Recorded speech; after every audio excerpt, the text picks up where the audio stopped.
জান্নাতীরা যখন জান্নাতে ঢুকবে ভুলগুলো ক্ষমা করে দাও, আমি পাপী গুনাহগার তুমি দয়াময়, আমি পাপী গুনাহগার তুমি দয়াময়।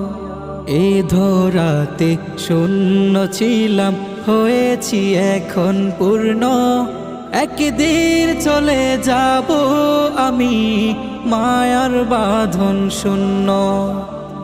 এ ধরাতে শূন্য ছিলাম হয়েছি এখন পূর্ণ, একদিন চলে যাব আমি মায়ার বাঁধন শূন্য। এটাই হলো তোমার নিজাত,